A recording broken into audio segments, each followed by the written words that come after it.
आप गौर करिए, ये लोग जब हमारी सरकार थी हम पर तरह तरह के आरोप लगाते थे, लेकिन हर आरोप में इनकी सरकार ने यू टर्न लिया। चाहे मंदसौर का मामला हो, चाहे वृक्षारोपण का मामला हो, हर बात में हमको क्लीन चिट मिली और सुप्रीम कोर्ट से क्लीन चिट मिली। दूसरी बात, इनके पास 15 महीने का समय था, ये हमारे ऊपर जो आरोप लगाते थे उन्हें सिद्ध क्यों नहीं कर पाए। लेकिन क्या था, उगाही में लग गए। उस उगाही में जिसका हिस्सा ऊपर तक जाता है, और ये चीज इन्हीं के उमंग सिंगार जी, इन्हीं के गोविंद सिंह जी ने कहा, ब्लैकमेलर है। दूसरी बात देखिए, कुल मिलाकर के आप समझिए, 15 महीने की सरकार में ये लोग केवल बधाई गीत गाते रहे। अभी हमें 2 महीने हुए हैं, अभी हमें 4 महीने हुए हैं, अभी हमें 6 महीने हुए हैं, जबकि राहुल गांधी आए थे और उन्होंने वादा किया था 10 दिन का। बेरोजगारी भत्ता नहीं दिया, किसानों की कर्ज माफी नहीं की, बेटियों को संरक्षण नहीं दिया, बुजुर्गों को तीर्थ दर्शन नहीं दिया, यहां तक कि जनता का संबल भी खींच लिया साहब, उनको निर्बल बना दिया। क्यों बना दिया? क्योंकि कांग्रेस, जो भाई साहब कह रहे हैं ना, आप जैसे अभी कह रहे थे कि टीके की बात हो गई, कोरोना के टीके की बात हो गई साहब, कोरोना का टीके की बात इसलिए हुई है क्योंकि कांग्रेस की ही जो दूसरी सरकारें हैं, माननीय मोदी जी के द्वारा जनहित में जो योजनाएं चल रही हैं, चाहे वो आयुष्मान भारत हो, चाहे प्रधानमंत्री आवास योजना हो, चाहे किसान सम्मान निधि हो, उनको अपने सरकारों में बैन किया हुआ है। ये जनता तक पहुंचने ही नहीं दे रहे, क्योंकि मोदी जी का नाम हो जाएगा। मोदी जी के विरोध में जन का विरोध, मोदी जी के विरोध में देश का विरोध। ये हम सब अभी देख रहे हैं, जैसे कि आरिफ मसूद ने अभी जो फ्रांस में गला रेतने का जो समर्थन किया है, और किसको डराने के लिए फ्रांस की घटना पर इन्होंने यहां पर प्रदर्शन किया है, जिसकी निंदा तक नहीं हुई, उनको पार्टी से निकाला भी नहीं गया और एक तरफ किनारा कर लिया।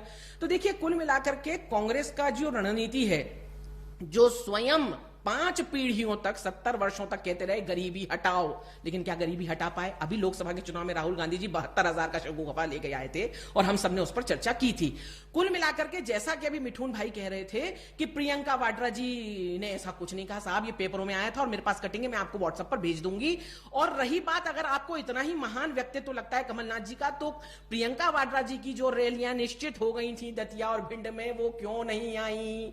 क्यों आपने महिलाओं को लेकर के अपमान किया? और इस तरह के घटिया विचार करने वाले जो कहते हैं कि लड्डू खिला करके खूंटे से बांध लो, अरे आप जो स्वतंत्रता संग्राम का जो महान गान अपने समय का करते हैं साहब, प्रथम स्वतंत्रता संग्राम जो हुआ था, उसकी जो वीरांगना हमारी महारानी लक्ष्मीबाई थी, उनको किस तरह से फूल सिंह बरैया ने अपमानित किया और कितने हल्के शब्दों का प्रयोग उन पर किया है साहब। इसके बाद आप अगर स्वतंत्रता संग्राम में अपनी भागीदारी का गान करते हैं तो आपको डूब मरना चाहिए और माफी तो आपको मानना चाहिए।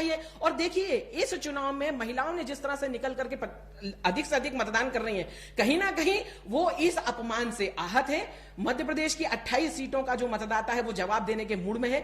ये जो मतदान है, ये सम्मान का मतदान है साहब। वो सम्मान जो कमलनाथ जी ने किसान से छीन लिया, युवा से छीन लिया, बेटी से छीन लिया, उसको 51,000 कहकर के कन्यादान राशि नहीं दी, ना ही बेरोजगारी भत्ता दिया, ना ही किसी तरह की कोई सुविधाएं दी, सब कुछ लूटा जा रहा था और हिस्सा ऊपर तक जा रहा था, जिसका ईडी के छापे में 281,000 करोड़ रुपए हम लोगों ने स्वयं ने देखे थे कि मिले थे, और उसका अहमद पटेल जी तक उसका कनेक्शन देखा गया था। तो कुल मिलाकर के इनके अपने ही लोगों ने जब देखा कि इनके अपने ही जो भेदभाव अंदर की जो नूरा कुश्ती है नेताओं में, कांग्रेस के नेताओं में, उसको लेकर के दिग्विजय जी जिस तरह से ज्योतिरादित्य जी को साइड लाइन कर रहे थे और उनके समर्थकों को जिस तरह से अपने क्षेत्र का विकास नहीं करने दिया जा रहा था, वो बार बार कह रहे थे कि भाई मेरे क्षेत्र का विकास हो। और जो ये कह रहे हैं कि हमने माना साहब, हमने प्रमाण पत्र माने जो आप लगातार बांट रहे थे लोगों में, चाहे किसान कर्ज माफी का हो, चाहे कन्यादान का हो, चाहे बेरोजगारी, जो आपने प्रमाण पत्र लोगों को बांटे, हाँ आपने बांटे, लेकिन जो आपका पेन ड्राइव निकल के आया था, कमलनाथ जी अभी पिछले दिनों पेन ड्राइव लेके चले, वो तो टाटा फेस से निकला।